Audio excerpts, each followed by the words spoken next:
Welcome to Military Upgrade. Su-57 aircraft has been in development since 2002 and is considered a key part of Russia's arms export industry as a fifth-generation fighter to compete with rival systems such as America's F-35 aircraft. The jet made its first flight approximately 10 years ago, yet the widely advertised system has not yet been incorporated into the Russian military or any foreign militaries despite Russian promises to the contrary.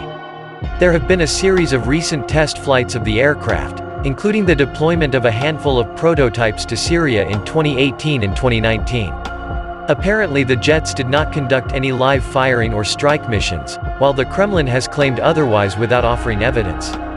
Furthermore, development challenges and recent crashes have continued to delay the advanced fighter bomber's initial operational capability, IOC, until the mid-2020s at the earliest.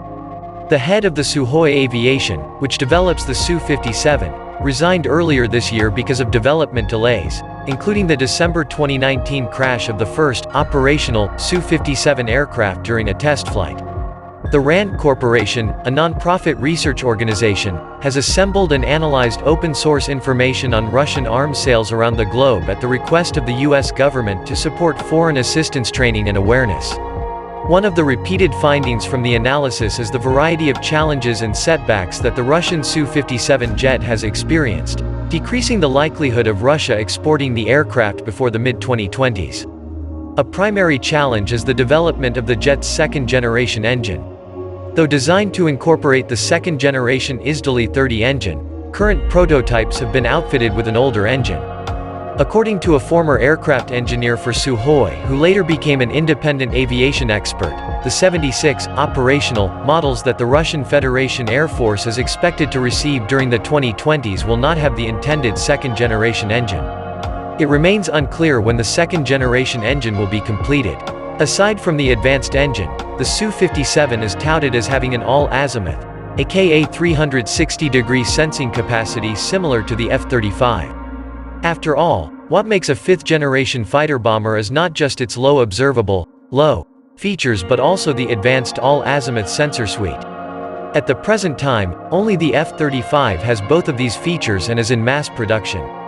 Russia's Unified Aircraft Building Corporation, OK, and the Sukhoi Aircraft Company used the opening day of the Moscow Aviation and Space Expo, MAX, to take the wraps off a new single-engine stealth fighter.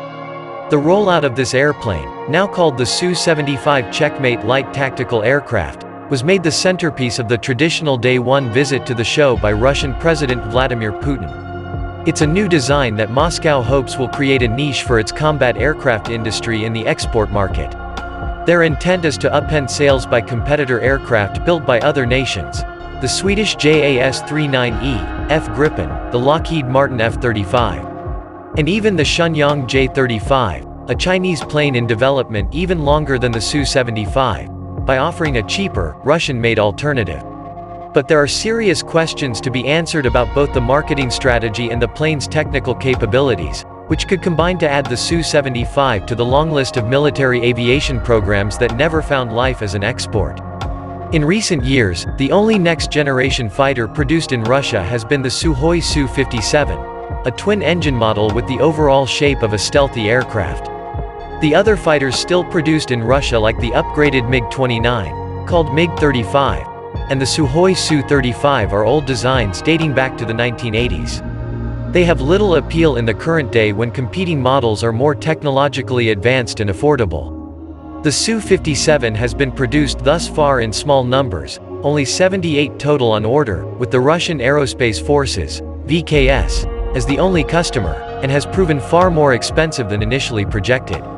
It was also hamstrung when India, seen as the more promising export customer for the Su-57, declined to become an R&D or production partner.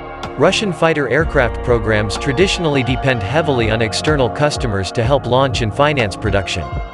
Hoping to avoid that situation again, Russia proposed cooperation on the development of the Su-75 to the United Arab Emirates, UAE, in 2017.